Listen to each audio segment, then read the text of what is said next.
Hi ಎಲ್ರಿಗೂ ನಮಸ್ಕಾರ. Welcome to my channel. ಎಲ್ಲರೂ ಹೇಗಿದ್ದೀರಾ? ಎಲ್ಲರಿಗೂ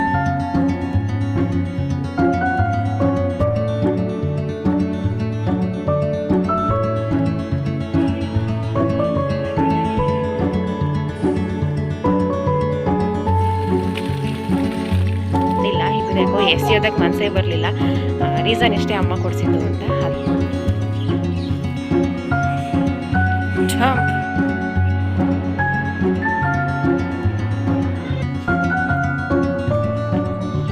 ಚೆನ್ನಾಗಿರೋ ಬಾಳೆಹಣ್ಣು ಬೇಕಾ? ತಗ, ಯಾವ್ದು ಬೇಕು? ಹಾಯ್ ಎಲ್ರಿಗೂ ನಮಸ್ಕಾರ. Welcome to my channel. ಎಲ್ಲರೂ ಹೇಗಿದ್ದಾರೆ? ಎಲ್ಲರಿಗೂ ಹೊಸ ವ್ಲಾಗ್ಗೆ ವೆಲ್ಕಮ್ ಮಾಡ್ತಾ ಇವತ್ತಿನ ಪುಟಾಣಿ ವ್ಲಾಗನ್ನು ಸ್ಟಾರ್ಟ್ ಮಾಡ್ತಾ ಇದ್ದೀನಿ. ಈ ವ್ಲಾಗ್ ನಿಮಗೆ ಇಷ್ಟ ಆದರೆ ಲೈಕ್ ಮಾಡಿ, ಶೇರ್ ಮಾಡಿ. ಪ್ಲೀಸ್ ನಮ್ಮ ಚಾನಲ್ಗೆ ಯಾರು ಸಬ್ಸ್ಕ್ರೈಬ್ ಆಗಿಲ್ಲ, ಸಬ್ಸ್ಕ್ರೈಬ್ ಮಾಡ್ಕೊಂಡು ಸಪೋರ್ಟ್ ಮಾಡಿ ಅಂತ ಕೇಳ್ಕೊಳ್ತಾ ಇದ್ದೀನಿ. ಬನ್ನಿ ಇವತ್ತಿನ ಪುಟಾಣಿ ವ್ಲಾಗನ್ನು ಸ್ಟಾರ್ಟ್ ಮಾಡೋಣ. ಇವತ್ತು ಫ್ರೀ ಆದರೆ ಪುಳಿಯೋಗರೆ ಪುಡಿ ಮಾಡೋಣ ಅಂತ ಅಂದ್ಕೊಂಡಿದ್ದೀನಿ. ಇವತ್ತು ಅಥವಾ ನಾಳೆ ಫ್ರೀ ಆಗ್ತಾಯಿಲ್ಲ, ಹಾಗಾಗಿ ಆ ಥರ ಪುಡಿಗಳು ಯಾವುದೂ ಮಾಡಿಟ್ಕೊಂಡಿಲ್ಲ, ಎಲ್ಲ ಖಾಲಿ ಆಗಿಬಿಟ್ಟಿದೆ. ಇವತ್ತು ಅಥವಾ ನಾಳೆ ಯಾವಾಗ ಫ್ರೀ ಆಗ್ತೀನಿ ಅವಾಗ ಮಾಡ್ಕೊಳ್ಬೇಕು. ಇವತ್ತಿನ ವ್ಲಾಗನ್ನು ಇಲ್ಲಿಂದ ಸ್ಟಾರ್ಟ್ ಮಾಡ್ತಾ ಇದ್ದೀನಿ. ಹಸು ಕಟ್ಟಿ ಹೋಗೋಣ ಅಂತ ಅಂದ್ಕೊಂಡು ಕಟ್ಟಿ ಬೆಳಗ್ಗೆ ಹೋಗಿದ್ದೆ, ಒಂದ್ಸಲ ಮೇವಾಕಿ ಹೋಗೋಣ ಅಂತ ಅಂದ್ಕೊಂಡು ಇವಾಗ ತೋಟಕ್ಕೆ ಬಂದೆ. ಇಲ್ಲಿಂದ ವ್ಲಾಗನ್ನು ಸ್ಟಾರ್ಟ್ ಮಾಡ್ತಾ ಇದ್ದೀನಿ. ಬನ್ನಿ ಇವತ್ತಿನ ವ್ಲಾಗ್ ಹೇಗಿತ್ತು ಅಂತ ಶೇರ್ ಮಾಡ್ತೀನಿ. ಇಷ್ಟ ಆದರೆ ಪ್ಲೀಸ್ ಲೈಕ್ ಮಾಡಿ. ಇವತ್ತು ನಾನು ಬೆಳಗ್ಗೆ ತಿಂಡಿಗೆ ಚಿತ್ರಾನ್ನ ಮಾಡ್ತಾಯಿದ್ದೀನಿ. ಅದೇ ಜೆಟ್ ಪೈಪ್ ಹಾಕೋದಕ್ಕೆ ಅಂತ ಇಟಾಚಿ ಅವ್ರು ಬಂದಿದ್ದಾರೆ. ಅವರು ಒಬ್ರಿಗೆ ತಿಂಡಿ ಮತ್ತು ನಮಗೆ ಎಲ್ರಿಗೂ ಸೇರಿ ಇವಾಗ ತಿಂಡಿ ಮಾಡ್ತಾಯಿದ್ದೀನಿ. ಚಿತ್ರಾನ್ನ ಆದರೆ ಬೇಗನೆ ಆಗಿಬಿಡುತ್ತೆ, ಹಾಗಾಗಿ ಚಿತ್ರಾನ್ನ ಮಾಡೋಣ ಅಂತ ಅಂದ್ಕೊಂಡೆ. ನನಗೆ ತುಂಬ ಇಷ್ಟ ಚಿತ್ರಾನ್ನ. ನನಗೆ ಎಳ್ಳಿಕಾಯಿ ಚಿತ್ರಾನ್ನ ಆಗಿರ್ಬೋದು ಅಥವಾ ನಿಂಬೆಹಣ್ಣಿನ ಚಿತ್ರಾನ್ನ ತುಂಬಾ ಇಷ್ಟ ಆಗುತ್ತೆ. ಹಾಗೆ ಮಾವಿನಕಾಯಿ ಸೀಸನಲ್ಲೂ ಅಷ್ಟೇ ಮಾವಿನಕಾಯಿ ಚಿತ್ರಾನ್ನ ಖಂಡಿತ ಮಾಡ್ತೀನಿ. ನನಗೆ ತುಂಬ ಇಷ್ಟ. ನಿಮಗೆ ಯಾವ ಚಿತ್ರಾನ್ನ ಇಷ್ಟ ಆಗುತ್ತೆ ಕಮೆಂಟಲ್ಲಿ ತಿಳಿಸಿ. ಈ ಕಡೆ ರೈಸ್ ಕಿಟ್ಟಿದೆ, ಈ ಕಡೆ ಗೊಜ್ಜು ಮಾಡಿದೆ. ಇವಾಗ ಅನ್ನ ಸ್ವಲ್ಪ ತಣ್ಣಗಾದ್ಮೇಲೆ ಮಿಕ್ಸ್ ಮಾಡ್ತಾಯಿದ್ದೀನಿ. ಬೆಳಗಿನ ತಿಂಡಿ ರೆಡಿ ಆಯಿತು. ನಾನು ಇವತ್ತಿನ ವೀಡಿಯೋದಲ್ಲಿ ನನ್ನ ನಾರ್ಮಲ್ ರೂಟೀನನ್ನು ಶೇರ್ ಮಾಡ್ತಾಯಿದ್ದೀನಿ. ತಿಂಡಿ ಎಲ್ಲ ಮಾಡಿ ತಿಂಡಿ ಕೊಟ್ಟು ಕಳಿಸಿ ಇವಾಗ ನಾನು ಕೂಡ ತಿಂಡಿ ಮುಗಿಸ್ಕೊಂಡು ಹಿಂದೆ ತೋಟಕ್ಕೆ ಬಂದೆ. ಒಂದು ಸಲ ಹಸ್ಗಳಿಗೆ ಮೇವಾಕ್ ಹೋಗೋಣ ಅಂತ. ನಾನು ಬರೋ ಅಷ್ಟರಲ್ಲೆಲ್ಲ ತಿಂದ್ಕೊಂಡು ಮೇವನ್ನೆಲ್ಲ ತಿಂದು ಖಾಲಿ ಮಾಡಿತ್ತು. ಎಲ್ಲ ಹತ್ರನೂ ಕೂಡ ಖಾಲಿ ಆಗಿತ್ತು. ಅದನ್ನೆಲ್ಲ ನೋಡಿದೆ, ಇನ್ನು ಮೇವು ಇರಲಿಲ್ಲ. ಹಾಗಾಗಿ ಮೇವಿಟ್ಟು ಮತ್ತು ಸ್ವಲ್ಪ ತೋಟದಲ್ಲಿ ಕೆಲಸ ಆಯಿತು. ಕೆಲಸ ಮುಗಿಸ್ಕೊಂಡು ಹೋಗೋಣ ಅಂತ ಅಂದ್ಕೊಂಡು ಹಿಂದಕ್ಕೆ ಬಂದೆ. ನನಗಂತೂ ಇತ್ತೀಚೆಗೆ ತುಂಬಾ ಒಳ್ಳೊಳ್ಳೆ ಕಮೆಂಟ್ಸ್ ಬರ್ತಾಯಿದೆ. ಮುಂಚೆ ಬರ್ತಾ ಇರಲಿಲ್ಲ ಅಂತಲ್ಲ, ಇವಾಗ ಸ್ವಲ್ಪ ಜಾಸ್ತಿ ಬರ್ತಾಯಿದೆ. ನಿಮ್ಮ ಕಮೆಂಟ್ಸನ್ನು ನೋಡೋದೇ ಒಂಥರ ಖುಷಿ ಅಂತ ಅನಿಸುತ್ತೆ. ನಾನೇನಾದರೂ ಇವಾಗ ಫ್ರೀ ಇದ್ದೆ ಅಂತಂದರೆ ಫಸ್ಟು ಕಮೆಂಟ್ಸನ್ನು ಚೆಕ್ ಮಾಡ್ತೀನಿ. ಅಷ್ಟು ಚೆನ್ನಾಗಿ ಕಮೆಂಟ್ಸನ್ನು ಹಾಕಿರ್ತೀರಾ. ಇದರಲ್ಲಿ ನಾನು ಎಲ್ಲ ಕಮೆಂಟ್ಸನ್ನು ಆ್ಯಡ್ ಮಾಡಿಲ್ಲ, ಕೆಲವೊಂದನ್ನು ಮಾತ್ರ ಹಾಕಿದ್ದೀನಿ. ಹಾಗೆ ಜಲಜ ಅಂತ ನೀವು ಸಬ್ಸ್ಕ್ರೈಬರ್ ಅಂತೆ, ನೀವು ಒಂದು ವೀಡಿಯೋನು ಮಿಸ್ ಮಾಡದೆ ಎಲ್ಲದನ್ನು ಫ್ರೀ ಮಾಡ್ಕೊಂಡು ನೋಡ್ತಾ ಇದ್ದೀನಿ ಅಂತ ಹೇಳಿದ್ರಿ. Thank you so much. Welcome to my family. ಇಲ್ಲಿ ಖಂಡಿತವಾಗಿಯೂ ಎಲ್ಲ ಕಮೆಂಟ್ಸನ್ನು ಆ್ಯಡ್ ಮಾಡಿಲ್ಲ. ಯಾರ್ದಾದ್ರೂ ಕಮೆಂಟ್ಸನ್ನು ಮಿಸ್ ಮಾಡಿದರೆ ಸಾರಿ. ಇಲ್ಲಿ ಎಲ್ಲದನ್ನು ಹಾಕಬೇಕು ಅಂತಲ್ಲ, ನಂಗೆ ತುಂಬಾ ಖುಷಿ ಕೊಡ್ತಾಯಿದೆ ಕಮೆಂಟ್ಸ್ ನೋಡಿದಾಗೆಲ್ಲ. ಹಾಗಾಗಿ ಹಾಕಬೇಕು, ಅವ್ರಿಗೊಂದು ಥ್ಯಾಂಕ್ಸ್ ಹೇಳಬೇಕು ಅಂತ ಅನ್ನಿಸ್ತು. ಹಾಗಾಗಿ ಆ್ಯಡ್ ಮಾಡಿದೆ. ಹಾಗೆ ತೋಟದಲ್ಲಿ ಸ್ವಲ್ಪ ಸೋಗೆಗಳು ಬಿದ್ದಿತ್ತು. ಆವಾಗಲೇ ಕ್ಲೀನ್ ಮಾಡಿಕೊಂಡ್ರೆ ತೋಟ ಯಾವಾಗಲೂ ನೀಟಾಗಿರುತ್ತೆ ಅಂತ ಅದನ್ನೆಲ್ಲ ಕ್ಲೀನ್ ಮಾಡಿಕೊಂಡು ಬಂದೆ. ಇಟಾಚಿಲಿ ಜೆಟ್ ಪೈಪ್ ಮಾಡಿಸ್ತಾ ಇದ್ದೀವಿ ಅಂತ ಹೇಳಿದ್ವಲ್ಲ, ನೆನ್ನೆ ಎಲ್ಲ ಕಟ್ ಮಾಡಿ ನೀಟ್ ಮಾಡಿಟ್ಟಿದ್ರು. ಅದನ್ನು ಎಷ್ಟು ಬೇಕಷ್ಟು ಸ್ವಲ್ಪನೇ ತಗೊಂಡೋಗಿ ಜೆಟ್ ಮಾಡ್ತಾ ಇದ್ದಾರೆ. ತೋಟಕ್ಕೆ ಹೋದಾಗ ಯಾವ ಥರ ಮಾಡಿದ್ದೀವಿ ಅಂತ ಖಂಡಿತವಾಗಿಯೂ ತೋರಿಸ್ತೀನಿ. ಇವಾಗ ಲಡ್ಡುನ ಸ್ನಾನ ಮಾಡಿಸ್ಕೊಂಡು ಬಂದು ಅವಳನ್ನು ರೆಡಿ ಮಾಡ್ತಾಯಿದ್ದೀನಿ. ಅವಳನ್ನು ರೆಡಿ ಮಾಡೋದೇ ಒಂಥರ ಖುಷಿ. ಅಂದರೆ ಮಕ್ಕಳು ಸಣ್ಣವರಿದ್ದಾಗ ಕ್ಯೂಟ್ನೆಸ್ ಇರುತ್ತೆ, ದೊಡ್ಡವರಾಗ್ತಾ ಕ್ಯೂಟ್ನೆಸ್ ಕಡಿಮೆ ಆಗ್ತಾ ಹೋಗುತ್ತೆ. ಲಡ್ಡು ನಾನು ಅದನ್ನು ಮಿಸ್ ಮಾಡ್ಕೊಳ್ತೀನಿ ಅಂತ ಅನಿಸುತ್ತೆ. ಹಾಗಾಗಿ ಯಾವುದೇ ಮೆಮೊರಿ ಮಿಸ್ ಆಗಬಾರ್ದು ಅಂತ ಪ್ರತಿದಿನ ಈ ಥರ ತಲೆಬಾಚಿ ಆಣೆಗಿಟ್ಟು ಪ್ರತಿದಿನ ರೆಡಿ ಮಾಡ್ತೀನಿ. ಅವಳ ಮಾತು ಕೇಳೋದೇ ಚಂದ ಮಾತಾಡ್ತಾಳೆ. ಅರ್ಧಂಬರ್ಧ ಮಾತಾಡೋದೇ ಕೇಳೋ ಚಂದ ಅಂತ ಅನಿಸುತ್ತೆ. ಫುಲ್ ಮಾತಾಡ್ತಾರಲ್ಲ ಸ್ಪಷ್ಟವಾಗಿ, ಅದಕ್ಕಿಂತ ಅರ್ಧಂಬರ್ಧ ಮಾತಾಡೋದಿದೆಯಲ್ಲ ಅದು ತುಂಬ ಚೆನ್ನಾಗಿರುತ್ತೆ ಕೇಳಿಸ್ಕೊಳ್ಳೋದಕ್ಕೆ. ಹರಳೆಣ್ಣೆ ಹಚ್ಚಿ ತಲೆ ಬಾಚುತ್ತಾ ಇದ್ದೀನಿ. ಅದು ಹೇಗೆ ಬಾಚುತ್ತೀನಿ ಹಾಗೇ ನಿಂತ್ಕೊಳ್ತಾ ಇದೆ, ಒಂಥರ ಸ್ಪೈಕ್ ಥರ. ಹರಳೆಣ್ಣೆ ಹಚ್ಚೋದು ತುಂಬಾ ಒಳ್ಳೆಯದು. ಹಾಗಾಗಿ ವಾರಕ್ಕೊಂದು 2 ದಿನನಾದ್ರೂ ಹರಳೆಣ್ಣೆಯನ್ನು ಬಿಸಿ ಮಾಡಿ ಹಚ್ಚುತ್ತೀನಿ. ಹರಳೆಣ್ಣೆ ಕೆಲವ್ರಿಗೆ ಶೀತ ಆಗುತ್ತೆ, ಬಟ್ ನಮಗೆ ಆ ಥರ ಏನಿಲ್ಲ. ನಾವು ಎಷ್ಟು ಬೇಕಾದ್ರೆ ಡೈಲಿ ಹರಳೆಣ್ಣೆ ಹಚ್ಕೊಂಡ್ರೂ ಶೀತ ಆಗೋದಿಲ್ಲ. ಆದರೆ ಆರೋಗ್ಯಕ್ಕೆ ತುಂಬಾ ಒಳ್ಳೆಯದು. ಹಾಗಾಗಿ ಮಿಸ್ ಮಾಡಿದೆ, ವಾರಕ್ಕೊಂದು ದಿನ 2 ದಿನನಾದ್ರೂ ಹರಳೆಣ್ಣೆಯನ್ನು ಬಿಸಿ ಮಾಡಿ ಹಚ್ಚುತ್ತೀನಿ. 1 ದಿನ ಬಿಟ್ಟು ತಲೆ ಸ್ನಾನ ಮಾಡಿಸ್ತೀನಿ.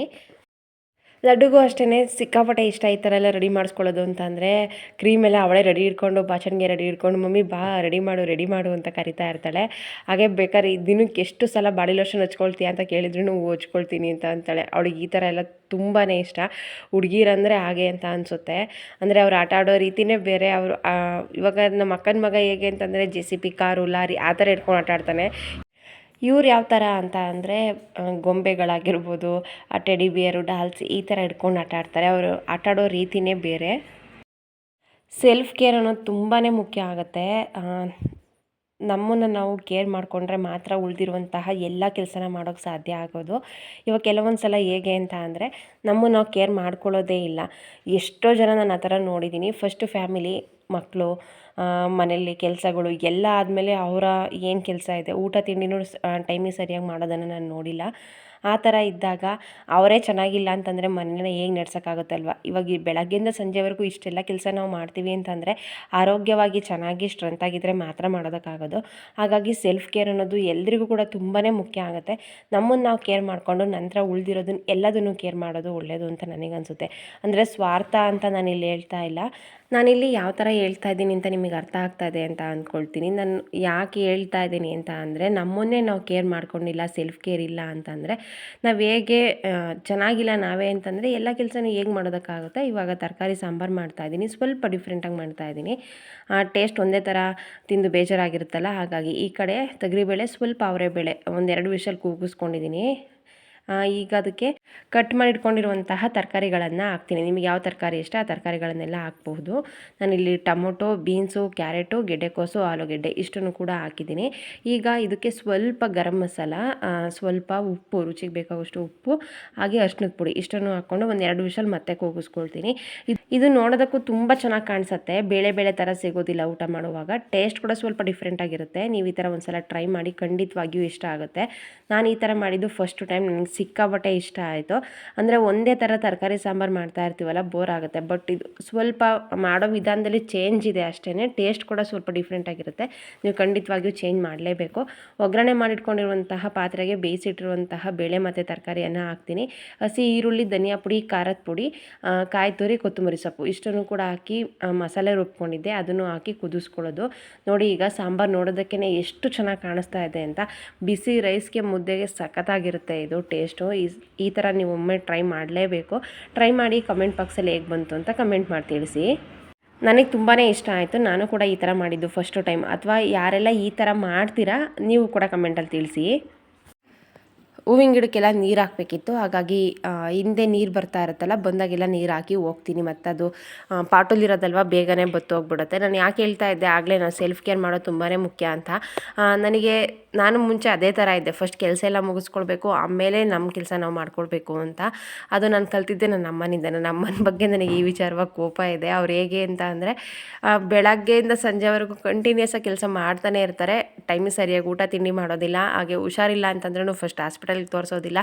ಫಸ್ಟ್ ಕೆಲಸ ಮುಗಿಲಿ, ಫಸ್ಟ್ ಹಸ್ಗಳು ಕಟ್ಟೋಣ, ಮೇವು ಹಾಕೋಣ, ಹಸ್ಗಳನ್ನ ನೋಡ್ಕೊಳ್ಳೋಣ, ಮನೆ ಕೆಲಸ ಮುಗಿಸೋಣ, ಆಮೇಲೆ ಕಡಿಮೆ ಆಗಿಲ್ಲ ಅಂತಂದರೆ ಹೋಗೋಣ, ಆ ಥರ ಮಾಡ್ತಾರೆ. ಸಣ್ಣದ್ರಿಂದ ನಾನು ಇದನ್ನೇ ನೋಡ್ಕೊಂಡು ಬೆಳೆದಿರೋದ್ರಿಂದ ನನ್ನ ತಲೆಯಲ್ಲೂ ಫಸ್ಟು ಅದೇ ಬರ್ತಾಯಿತ್ತು. ಫಸ್ಟ್ ಕೆಲಸ ಮುಗಿಸ್ಬಿಡೋಣ, ಆಮೇಲೆ ನನ್ನ ಬಗ್ಗೆ ನಾನು ಕೇರ್ ಮಾಡೋಣ ಅಂತ.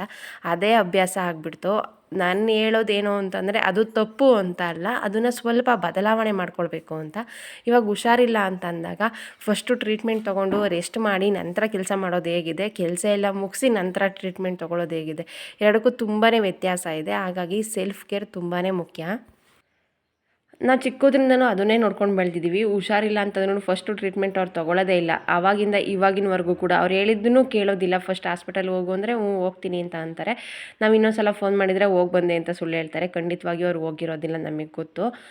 ಅದೇ ಥರ ಆದರೆ ಕೆಲಸ ಮಾಡೋದು ಮಾತ್ರ ಬಿಡೋದಿಲ್ಲ. ಹುಷಾರಿಲ್ಲ ಅಂತಂದ್ರೂ ನಿಧಾನವಾಗಾದ್ರೂ ಆಯಿತು, ಎಲ್ಲ ಕೆಲಸನ ಮುಗಿಸ್ತಾರೆ, ನಂತರ ಮಲಗ್ತಾರೆ. ನನಗೆ ಆ ವಿಚಾರವಾಗಿ ನನ್ನ ಅಮ್ಮನ ಬಗ್ಗೆ ನನಗೆ ಕೋಪ ಇದೆ. ಅದನ್ನು ಅವ್ರು ಸರಿ ಮಾಡ್ಕೊಂಡಿಲ್ಲ. ಇವತ್ತಿನವರೆಗೂ ಹೇಳಿದ್ರೂ ಅವ್ರು ಮಾಡ್ಕೊಳ್ಳೋದು ಇಲ್ಲ. ತುಂಬ ಸಲ ಹೇಳಿದ್ದೀನಿ, ನಿನ್ನನ್ನು ನೀನು ಕೇರ್ ಮಾಡು, ನಂತರ ಕೆಲಸ ಮಾಡು ಅಂತ. ಬಟ್ ಅವ್ರು ಆ ಥರ ಕೇಳೋದೇ ಇಲ್ಲ. ಇವಾಗ ನನ್ನ ವಿಚಾರದಲ್ಲಿ ನಾನು ಅದನ್ನು ಬದಲಾಯಿಸ್ಕೊಂಡಿದ್ದೀನಿ. ಸೆಲ್ಫ್ ಕೇರ್ ನಾನು ಮಾಡ್ಕೊಳ್ತಾ ಇದ್ದೀನಿ. ನನಗೆ ಹುಷಾರಿಲ್ಲ ಅಂತ ಅಂದಾಗ ಫಸ್ಟು ನಾನು ಟ್ರೀಟ್ಮೆಂಟ್ ತೊಗೊಳ್ತೀನಿ, ರೆಸ್ಟ್ ಮಾಡ್ತೀನಿ, ನಂತರ ಉಳಿದಿರುವಂತಹ ಎಲ್ಲ ಕೆಲಸನ ಮಾಡ್ಕೊಳ್ತೀನಿ. ನನ್ನ ಕೆಲಸ ನಾನು ಮಾಡಲೇಬೇಕು, ನನ್ನ ಕೆಲಸ ನನಗೋಸ್ಕರ ಕಾಯ್ತಾ ಇರುತ್ತೆ. ಬಟ್ ರೆಸ್ಟ್ ಮಾಡೋದನ್ನು, ಟ್ರೀಟ್ಮೆಂಟ್ ತೊಗೊಳೋದನ್ನು ಮರೆಯೋದಿಲ್ಲ. ಮನೆ ಕ್ಲೀನ್ ಮಾಡಿದಾಗ ಒಂದು 5-6 ಬ್ಯಾಗ್ ಎಸ್ತಿದ್ದೀನಿ. ಆದರೆ ಇದೊಂದು ಮಾತ್ರ ಯಾಕೋ ಎಸೆಯೋದಕ್ಕೆ ಮನಸ್ಸು ಬರಲಿಲ್ಲ, ಹಾಗೇ ಇಟ್ಕೊಂಡಿದ್ದೀನಿ. ಜಿಪ್ ಯಾವುದೂ ಹಾಳಾಗಿಲ್ಲ, ಎಲ್ಲ ನೀಟಾಗಿದೆ. ಏನು ಮೆಮೊರಿ ಅಂತಂದರೆ ಇದು ಮದುವೆಲಿ ನಮ್ಮ ಅಮ್ಮ ಕೊಡಿಸಿದ್ದು. ಎಷ್ಟೊಂದು ಬ್ಯಾಗ್ ಅದಾದಮೇಲೆ ತೊಗೊಂಡಿದ್ದೀನಿ. ಚೆನ್ನಾಗಿತ್ತು, ಆದ್ರೂ ಎಸ್ತಿದ್ದೀನಿ. ಹಳೇದಾಗಿತ್ತು ಅನ್ನೋ ಕಾರಣಕ್ಕೆ. ಬಟ್ ಇದು ಜಾಸ್ತಿ ಯೂಸ್ ಮಾಡಿಲ್ಲ. ಇದನ್ನ ಯಾಕೋ ಎಸೆಯೋದಕ್ಕೆ ಮನಸ್ಸೇ ಬರಲಿಲ್ಲ. ರೀಸನ್ ಇಷ್ಟೇ, ಅಮ್ಮ ಕೊಡಿಸಿದ್ದು ಅಂತ. ಅದು ಮದುವೆ ಟೈಮಲ್ಲಿ ಕೊಡಿಸಿದ್ದು. 11 ವರ್ಷ ಆಗಿದೆ ಬ್ಯಾಗ್ ತೊಗೊಂಡು, ಜಾಸ್ತಿ ಯೂಸ್ ಮಾಡಿಲ್ಲ. ಆದರೂ ನೀಟಾಗಿ ಇಟ್ಕೊಂಡಿದ್ದೀನಿ. ಈಗ ಸ್ವಲ್ಪ ಧೂಳಾಗಿತ್ತು, ಹಾಗಾಗಿ ಸೊಕ್ಕದ ತೂಕ ಐತೆ. ನೀರು ತುಂಬ್ಕೊಂಡಿತ್ತು ಕಣವ, ನೀರು ತುಂಬ್ಕೊಂಡು ಎತ್ತುತ್ತಿದೆಯಾ, ಅದಕ್ಕೆ ತೂಕ ಐತೆ. ಅಂದರೆ ಆ ವಸ್ತು ಬೆಲೆಗಿಂತ ಅವ್ರು ಕೊಡಿಸಿರೋ ಪ್ರೀತಿ ದೊಡ್ಡದು ಅಂತ ಅನಿಸುತ್ತೆ. ನನಗೆ ಈ ಥರ ಮೆಮೊರೀಸ್ ತುಂಬ ಇರುತ್ತೆ. ಹಾಗಾಗಿ ಯಾವುದೇ ವಸ್ತುಗಳನ್ನು ಬೇಗ ಹಾಳು ಮಾಡೋದಕ್ಕೆ ನಂಗೆ ಇಷ್ಟ ಆಗೋದಿಲ್ಲ. ನಂತರ ನೀವು ಯೋಚನೆ ಮಾಡ್ತೀರಾ, ಕಮೆಂಟಲ್ಲಿ ತಿಳಿಸಿ. ಏನಮ್ಮ ಬಿಡು ಸಾಕು, ಹೂ ಕಟ್ಟಕ್ಕೆ ಹೋಗೋಣ ನಡಿ.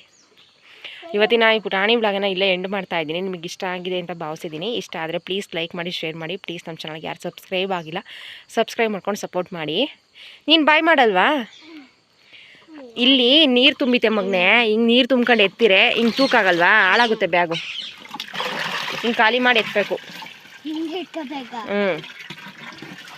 ಖಾಲಿ ಮಾಡಿ ಎತ್ತದು. ನೀನು ಬಾಯ್ ಮಾಡು, ಬ್ಲಾಗ್ ಮುಗಿಸೋಣ. ಸಂಜೆ ಆಯಿತು, ಬಾಯ್. ಸಂಜೆ ಆಯಿತು, ಇನ್ನೂ ಕೆಲಸ ಇದೆ. ನಾಳೆ ಗುರುವಾರ ಆಗಿರೋದ್ರಿಂದ ಪೂಜೆ ಸ್ವಲ್ಪ ಪ್ರಿಪ್ರೇಷನ್ ಇದೆ. ಹಾಗಾಗಿ ಇವತ್ತಿನ ವ್ಲಾಗ್ ಇಲ್ಲೇ ಎಂಡ್ ಮಾಡ್ತಾ ಇದ್ದೀನಿ. ಬಾಯ್.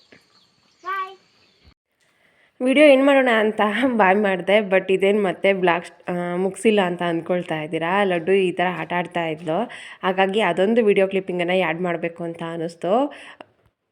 ಹಾಗಾಗಿ ಮತ್ತೆ ವ್ಲಾಗನ್ನು ಕಂಟಿನ್ಯೂ ಮಾಡ್ತಾ ಇದ್ದೀನಿ. ನೋಡಿ, ಈ ಥರ ತಲೆ ಬಿಟ್ಕೊಡೋದು, ಈ ಥರ ಜಂಪ್ ಮಾಡೋದು, ಹಾಗೆ ಕುಂಟೆ ಪಿಲ್ಲೆ ಅಂತ ಒಂದು ಕಾಲು ಎತ್ಕೊಂಡು ಕುಂಟ್ಕೊಂಡು ಹೋಗ್ತಾರಲ್ಲ, ಗೊತ್ತು ಅಂತ ಅಂದ್ಕೊಳ್ತೀನಿ. ಆ ಥರ ಅವಳಿಗೆ ಸಿಕ್ಕಾಪಟ್ಟೆ ಇಷ್ಟ ಈ ಥರ ಆಟ ಆಡೋದು ಅಂತ. ಅಂದರೆ ಜಂಪ್ ಜಂಪ್ ಅಂತ ಅಂದ್ಕೊಂಡು ಈ ಥರ ಜಂಪ್ ಮಾಡ್ತಾನೆ ಇರ್ತಾಳೆ.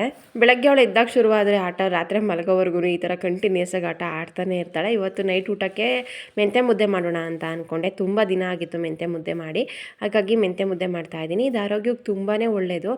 ತುಪ್ಪದ ಜೊತೆ ಅಥವಾ ಕಡಲೆಕಾಯಿ ಎಣ್ಣೆ ಜೊತೆ ತಿನ್ನೋದಕ್ಕೆ ತುಂಬಾ ಚೆನ್ನಾಗಿರುತ್ತೆ. ನನಗೆ ತುಂಬ ಇಷ್ಟ ಅಂತಲೇ ಹೇಳ್ಬೋದು. ಲಡ್ಡುಗೂ ತುಂಬ ಇಷ್ಟ. ನಿತ್ಯಗೆ ಅಷ್ಟೊಂದೇನು ಇಷ್ಟ ಆಗೋದಿಲ್ಲ. ಇವತ್ತಿನ ವ್ಲಾಗನ್ನು ಇಲ್ಲೇ ಎಂಡ್ ಮಾಡ್ತಾಯಿದ್ದೀನಿ. ಸಿಗ್ತೀನಿ ಮುಂದಿನ ವ್ಲಾಗಲ್ಲಿ. Thank you.